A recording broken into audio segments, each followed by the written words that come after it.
छत्रपती संभाजीनगरमध्ये बौद्ध मशानभूमीमध्ये जो पुतळा लावला होता मातंग समाजातील काही लोकांनी, तिथं अण्णाभाऊ साठेंचा पुतळा लावला होता, तर तो पुतळा हलवण्यात आला।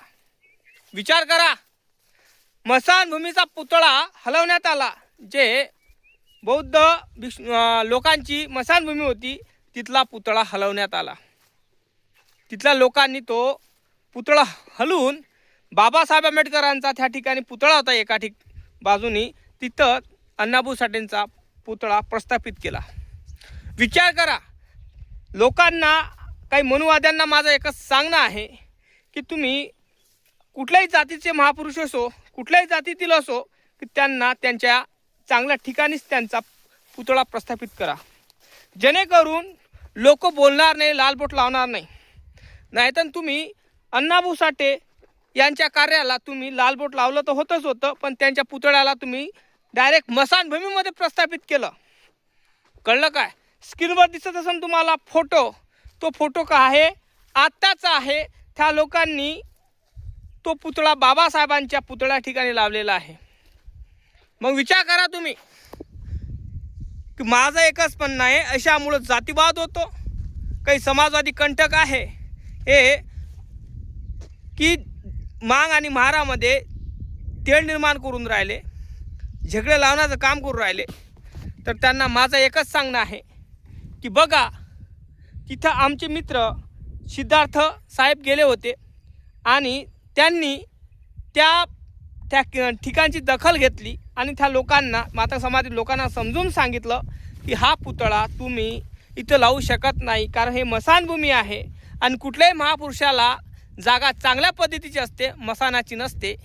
तर तिथल्या लोकांनी ते ऐकून, त्यांना चांगलं सांगून त्या लोकांनी ऐकलं ते, आणि मग काय त्यांनी रातूनच तो पुतळा हलवला आणि बाबासाहेब आंबेडकरांच्या पुतळ्याच्या ठिकाणी पुतळा लावण्यात आला। तर विचार करा, अशी विचारसरणी असली पाहिजे। आणि जातीवादी भळव्यांनो, कुठल्याही महापुरुषाची विटंबना करू नका, कुठल्याही जातीचा महापुरुष असो त्याची विटंबना करू नका हरामखोरांनो, हे माझं मत आहे। यामुळं दंगली घडतात, यामुळं दंगली घडतात। आता जे हिंगोली जिल्ह्यामध्ये जे घटना घडलेली आहे, तिथला बौद्ध विहाराच्या एका जागेच्या ठिकाणी झेंडा लावलेला आहे पिवळा, तो पण काढायचा आपल्याला। तर अशाच पद्धतीनं माझ्या भीमसैनिकांना माझा एकच म्हणतो, सॅल्यूट दादा तुम्हाला की तुमच्या कार्याला। कारण आता जो हिंगोली जिल्ह्यात जी घटना झालेली आहे, बौद्ध विहाराच्या जागेमध्ये पिवळा झेंडा लावला गेलेला आहे, तो पिवळा झेंडा तिथं लावल्या जात नाही, तिथं पंचशीलचा किंवा निळा झेंडा चालतो। पण काही समाज कंटक आहे की यांना दंगली घडवायच्या आहे, जातीवाद करायचा आहे, यांना झगडं करवायचे आहे। त्या कारणामुळं मी तुम्हाला सांगतो की भावांनो, झगड्याच्या मागं लागू नका आणि बुद्ध विहाराच्या ठिकाणी तुम्ही जो झेंडा लावलेला आहे, हात जोडून विनंती करतो तो काढून टाका, जेणेकरून कोणालाही तकलीफ झाली पाहिजे नाही। कारण तुमच्यामुळं तकलीफ कोणाला होत असेल तर तुम्ही कायद्याच्या विरोधात जात आहे। कारण कायदा हा बाबासाहेबांचा आहे, ऐरा गैरा नथू गैराचा नाही। मित्रांनो, सांगण्याचं उद्दिष्ट हा आहे की जो पुतळा लावला होता मशानभूमीमध्ये तो काढण्यात आलेला आहे, चांगली गोष्ट झाली।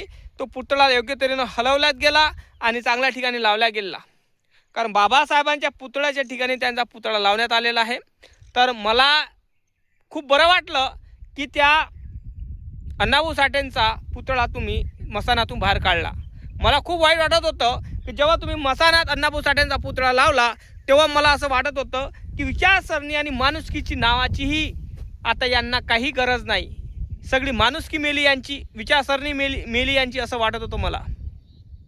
काही मातंग समाजामध्ये समाजकंटक आहे की ते जातीवाद करतात आणि महापुरुषाची विटंबना करतात। कारण स्मशानभूमीमध्ये पुतळा लावणं म्हणजे विटंबना करणंच आहे, महापुरुषाची, त्यांच्या विचाराची विटंबना करणं आहे नाही का? स्मशानभूमीमध्ये मेलेले माणसं नेल्या जातात, मेलेले माणसं जाळले जातात, तिथं युग पुरुषाची तुम्ही पुतळे लावत असाल तर तुमच्यासारखी नराधम कोणी नाही आहे, बरोबर नाही काय? हा व्हिडिओ शेअर झाला पाहिजे, लाईक करा, चॅनलला सबस्क्राईब करायला विसरू नका। जय भीम, जय शिवराय।